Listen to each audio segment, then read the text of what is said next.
Okay, we're recording. Hey guys, this is Miss Nicole May. I am mommy to River and Bryce, and I wanted to introduce to you my friend Christina. River and Bryce know her well. She helps them studying and doing homework and stuff and reading, and she's a very close friend of mine. And she grew up Amish, and a lot of you guys probably don't know anything about that, but study it a little bit because it's a very interesting culture that's different from yours. She is no longer Amish, um, but she has very, very fond memories of that simple lifestyle that that culture kind of embraces. So I'm going to allow her, or I'm going to actually be quite excited and pleasure to know that she's going to read us a book. All right, thanks. Hi, yes, my name is Christina. I have got a book here that's called Yonie Wondernose.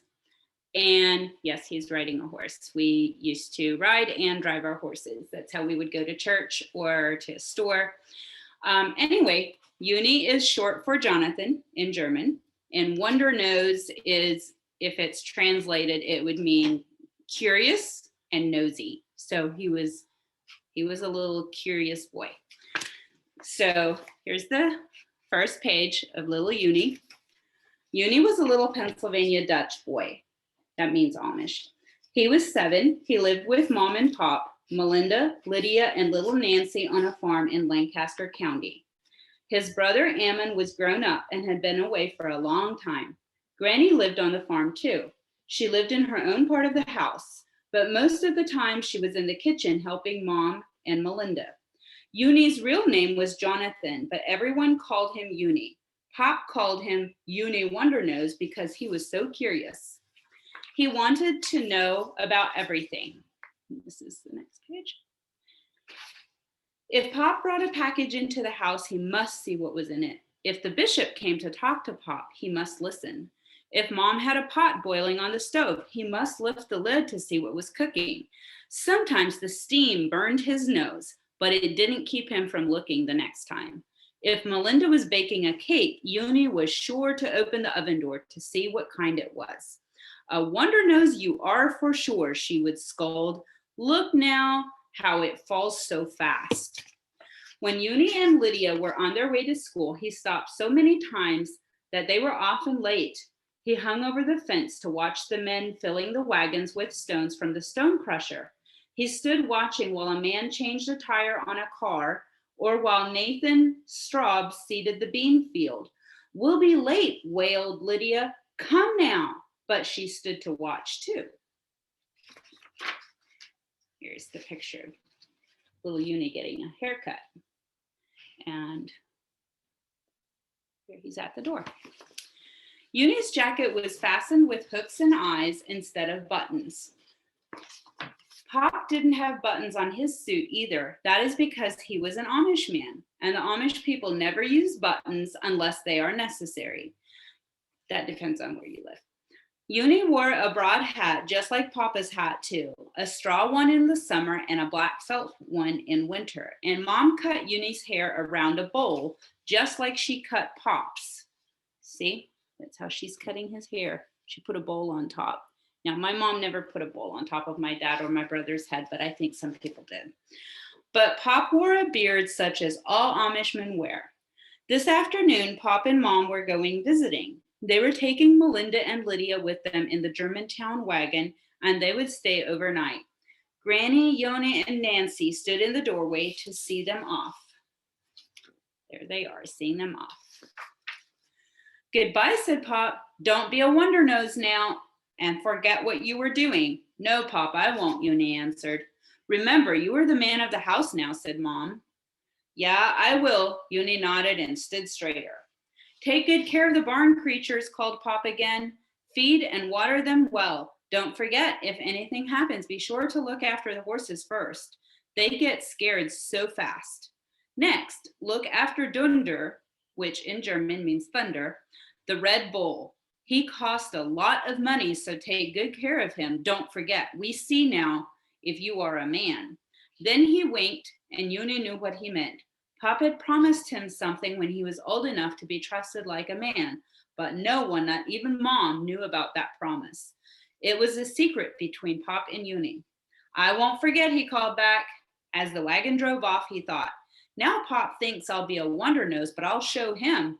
I'll show him how big and smart I can be. When he comes home tomorrow, he'll see that I can take care of the animals by myself. Then maybe he'll let me do what he promised. Ja, will, said Granny. Soon, will means well, but they wrote it in German. Soon it makes time for dinner. More round wood I need for the fire, and the cistern water is all, which means is empty. So you will see there's some different pronunciation or vocabulary because of the German translated into English, or English translated into German. The last I used for sprinkling the plants and for scrubbing. Cistern water was soft rainwater that Granny liked best for washing dishes and such things. Pop teased Granny because she was always scrubbing. It's a wonder you don't scrub the hoe handles and the fence posts, you are so clean, he would say. But Granny only said, better so, as like some I know, with floors all smeary and things all hoodled up, which means messy, and went on scrubbing. Yonie knew he must pump a lot of water to keep Granny supplied. He must get the wood for the kitchen stove, but he must take care of the animals too. He went first to the pasture for the cows, Blossom, Bluebell, and Buttercup. As they ambled down the lane, a squirrel scolded at Yonie from the fence rail, then scampered up a tree and into a knothole. Yonie must see where he went. Up the tree he scrambled and peered into the hole. There he is, looking into the hole, looking for the squirrel. He thrust his finger in to see what he could find, but he drew it out again in a hurry, for Mr. Squirrel gave it a sharp bite. Ah! Yonie scolded himself. Here I am, being a Wondernose, just like always. There he is, getting the cows. When he climbed down from the trees, the cows had started to nibble the grass at the edges of the lane. It took Yonie some time to get them started again in the right direction and to their places in the cowshed. He hurried to throw down fresh straw from their beds while Granny milked. He carried water for them and called Nancy to come and put milk in the cat's dish for Malta and the 4 kittens. There Granny is, milking the cow.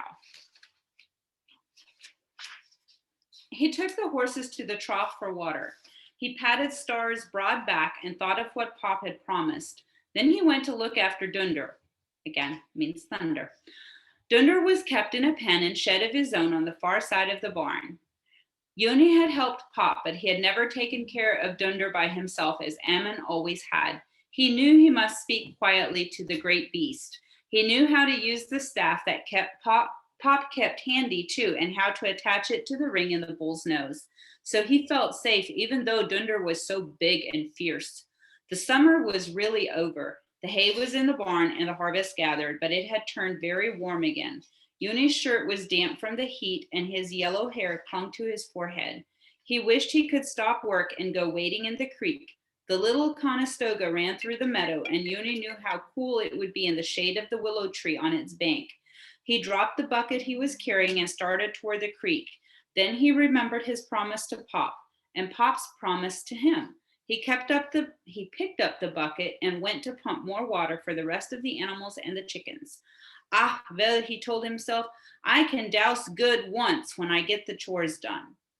He grunted as he lifted the heavy pail out of the trough.